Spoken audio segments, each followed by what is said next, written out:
Assalamualaikum warahmatullahi wabarakatuh. Hai sahabat saya, kali ini kita akan membahas bagaimana caranya memanfaatkan sampah dapur menjadi pupuk kompos. Wak, sayang. Wak, sini Wak, bantuin Umi Wak. Iya Umi, sebentar. Tahu bikin apa sih nih Umi? Nah, ini kita akan mendaur ulang sampah rumahan menjadi kompos. Nanti jadi kompos itu akan menjadi pupuk tanaman. Oh gitu. Mau bantu Umi nggak? Mau Umi? Nah gitu ya. Bantu potong kecil-kecil. Nanti Umi siapin bahan-bahannya dulu ya. Oke Umi. Tapi Umi, kenapa sih potong kecil-kecil? Biar bisa cepat terurai jadi kompos ya. Oh oke Umi. Anak pintar. Bahan yang harus disiapkan juga mudah, yaitu keranjang berukuran sedang, kardus atau karung, bantalan sekam, kompos jadi sebagai starter, kain berpori atau kelambu, sekop, dan yang pasti sampah dapur organik. Pertama, setelah kita menyiapkan keranjang, kita masukkan kardus ke dalamnya. Lalu, masukkan bantalan sekam di paling bawah keranjang. Kemudian, masukkan kompos jadi sebagai starter.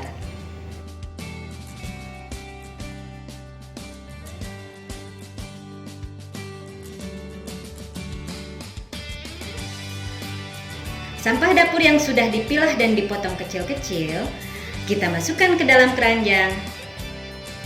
Aduk sampah dan kompos menggunakan skop. Lalu masukkan kembali bantalan sekam di atas sampah organik.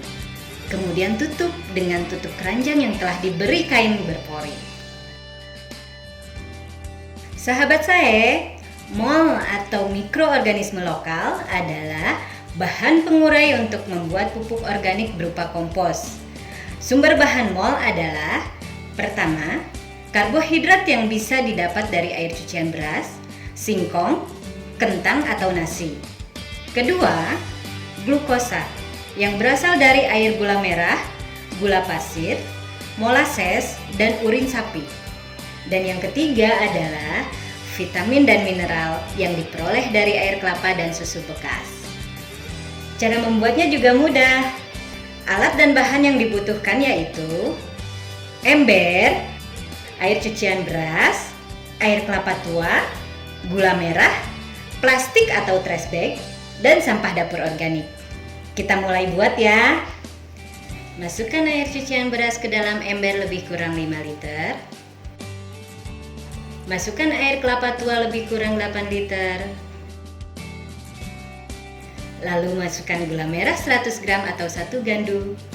Lalu masukkan sampah organik lebih kurang 10 kilo. Kemudian aduk.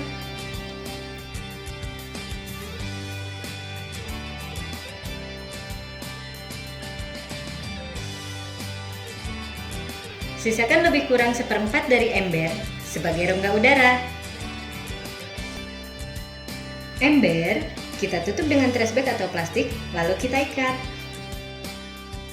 Tekan bagian tengah trash bag atau plastik dengan cekungan 2-3 cm. Kemudian, diberi air bersih yang berfungsi sebagai pendingin. Diamkan selama minimal 14 hari untuk dapat dipanen. Sahabat saya, sekarang kita sama-sama yuk cari tahu tentang budidaya maggot BSF sebagai pelakor atau penghancur limbah dan kotoran. Maggot BSF adalah larva atau ulat dari jenis lalat tentara hitam atau black soldier fly. Lalat ini merupakan lalat yang bersih dan suka akan aroma fermentasi. Untuk berbudidaya maggot BSF, alat, bahan, dan prasarana yang harus disiapkan adalah kandang lalat BSF, tempat bertelur, biopon atau wadah pembesaran, dan sampah organik sebagai pakan maggot BSF. Pemeliharaan dan proses produksi BSF terdiri dari beberapa fase, yaitu 1. Pupa atau kepompong BSF. Tempatkan di tempat yang kering dan sejuk. Usahakan simpan di tempat yang tidak terkena cahaya matahari langsung. Jauhkan dari predator seperti cicak, tikus, dan semut. Setelah berhenti bergerak, biasanya pupa akan menjadi lalat dalam 4-7 hari. 2. Menetas menjadi lalat dan kawin. Setelah 2-3 hari dari menetas, lalat BSF biasanya akan kawin. Lalat jantan akan mati setelah 3-4 hari hidup, kawin atau tidak kawin. Lalat betina akan mati setelah 5 hari atau setelah bertelur. Untuk mempercepat proses kawin, sebaiknya lalat terkena sinar matahari, serta disemprot air pagi dan sore hari. 3. Bertelur. Lalat BSF akan bertelur setelah 2 hari kawin. Lalat akan mencari tempat bertelur yang dekat dengan sumber makanan untuk larvanya. Lalat suka sekali bertelur di sarang yang berbau fermentasi. 1 kali bertelur, lalat BSF biasanya menghasilkan 300-600 larva. 4. Baby maggot. Tempatkan baby maggot di tempat yang sedikit lembab dan sejuk. Hindari dari terkena sinar matahari langsung. Pastikan pakan tersedia. Pakan, usahakan berprotein tinggi dan memiliki kadar air yang tinggi. 5. Larva 1 atau maggot 1. Tempatkan di tempat yang sedikit lembab dan sejuk. Hindari dari terkena sinar matahari langsung. Pastikan pakan tersedia, yaitu buah atau limbah sayur lebih baik. Usahakan pakan yang berprotein tinggi dan memiliki kadar air yang tinggi. 6. Larva 2 atau maggot 2. Ini adalah fase pelakor. Tempatkan di tempat sejuk. Pastikan pakan tersedia. Pakan maggot fase 2 berupa limbah organik apapun. Pemberian pakan hendaknya berbanding dengan populasinya, yaitu 1:1. Usahakan media tidak becek atau basah untuk menghindari agar tidak migrasi. 7.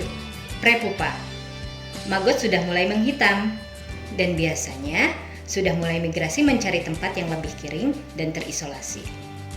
Pastikan makanan cukup mengandung air seperti buah dan sayur. Pisahkan bila prepupa sudah berhenti bergerak. Ini tandanya sudah menjadi pupa. Sahabat saya, maggot fase 2 merupakan fase pelakor yang kita fokuskan untuk mengurai limbah organik nantinya. Sementara, maggot fase prepupa adalah makanan terbaik untuk budidaya unggas dan ikan karena memiliki protein di atas 50%. Nah, itulah cara berbudidaya maggot. Maggotnya bisa dipakai sebagai pakan unggas dan ikan.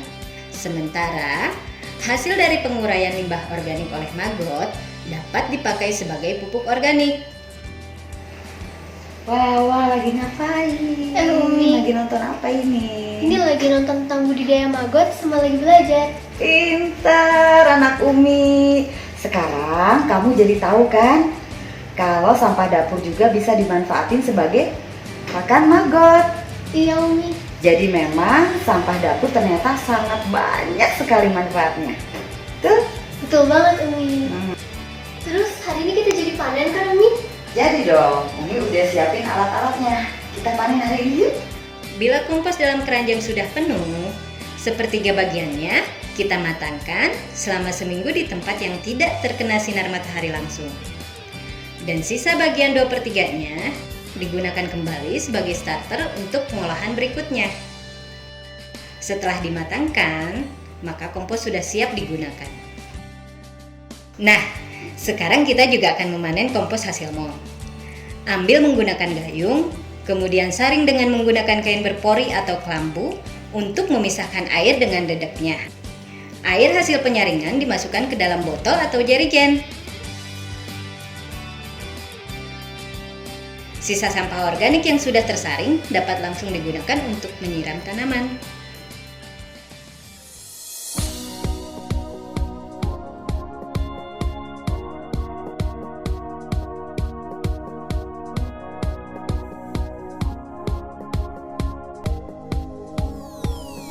Organic Tower Garden adalah salah satu sistem dalam urban farming. Organic Tower Garden terbuat dari susunan 3 ember. Ember pertama yang paling bawah berfungsi untuk menampung air. Kemudian ember kedua dan ketiga untuk media tanam. Susunan organik tower garden seperti ini dapat menampung sekitar 50-60 titik tanam. Cara kerja dari organic tower garden adalah dengan memanfaatkan sampah dapur dan mencampurnya dengan memberikan beberapa ekor cacing, sehingga nantinya akan dihasilkan pupuk organik. Pertama, kita masukkan beberapa karung media tanam yang berupa campuran tanah, sekam bakar, dan pupuk kandang. Setelah itu, kita bisa menanam tanaman yang kita inginkan, seperti sayuran, bunga, atau tanaman lain yang tidak terlalu besar. Kemudian, setelah media tanam dimasukkan, kita masukkan sampah organik rumah tangga yang ditambahkan beberapa ekor cacing. Cacing ini berfungsi untuk memakan sisa makanan dan akan memberikan rongga di dalam media tanam, sehingga dapat menyebabkan media tanam menjadi gembur, mengandung oksigen yang lebih, dan akan mengeluarkan hermi yang akan menyuburkan media tanam dalam organik tower garden ini. Kemudian kita siram tanaman. Air kita siram dari atas dan akan turun dan diserap oleh media tanam, juga masuk ke dalam pipa. Hasil dari penyiraman akan ditampung oleh ember paling bawah, di mana sisa penyiraman itu sudah mengandung vermi kompos. Dengan cara demikian, air hasil penampungan dapat digunakan kembali untuk menyiram tanaman dan dapat menyuburkan tanaman. Ternyata, sampah dapur organik dalam rumah tangga banyak sekali manfaatnya. Mulai sekarang, yuk kita mulai untuk mengolah sampah dapur organik di rumah kita sendiri. Selamat mencoba ya. Assalamualaikum warahmatullahi wabarakatuh. A'udzu billahi minasyaitonir rajim. Wa sakhkhara lakum ma fis samawati wa ma fil ardi jami'an minhu. Inna fi dzalika laayatin liqaumin yatafakkarun. Dan Dia telah menundukkan untukmu apa yang di langit dan apa yang di bumi. Semuanya berasal darinya. Sesungguhnya pada yang demikian itu benar-benar terdapat tanda-tanda bagi kaum yang berfikir.